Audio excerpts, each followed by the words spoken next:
story that Charles Ramsey was walking by and saw Amanda Berry screaming. He wound up going up to that door, and as you can see right there, he kicked the bottom of the door out, and she was able to crawl out of the bottom. So maybe the top of the door was locked. They couldn't get out. The only way out was through the bottom. Yeah, we know that this guy who reportedly kept her captive for 10 years only went in and out of the back, so that could have been barricaded. Joining us right now, psychiatrist Dr. Keith Ablow rejoins us. Dr. Ablow, your take right now on the fact that she was released out of the hospital immediately after. She's only been in there one day. Is that a wise move? Listen, I won't second guess the doctors, but it wouldn't have been a bad idea to have her stay a few extra days and get some psychiatric counseling, because these demons can come home to roost months, years later, and this is a critical time for her to feel that people are on her side, to come up with a game plan, and to share things that she may not even yet feel comfortable sharing. Yeah, I mean, we have no idea. Like, were they kept in the basement for 10 years? Were they chained? Were they roped? Did they ever go outside? Did they have contact with TV? Did they have contact with, you know, just any social media, internet? I mean, anything. We don't know any of those questions. But one thing we do know is that it appears there was just this one moment in time in 10 years where she either had the courage or the opportunity to make a move. What do you make of that, Dr. Ablow?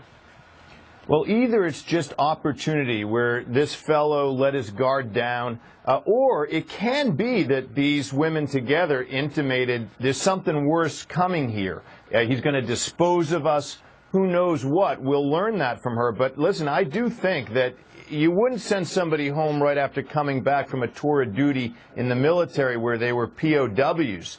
The idea of her going home and everybody congratulating her and celebrating, that's a reentry phase that can be traumatic in and of itself. We do know that this particular guy, the suspect in the case, and it sounds like he's going to be charged shortly. We don't know what the brothers are going to be charged with. They may have had knowledge. He was a school bus driver until November of last year. And there's going to be by the way, there's going to be a live press conference in Cleveland very shortly. But my question for you is, what kind of a guy does this as we wait for the presser there in Cleveland, sir?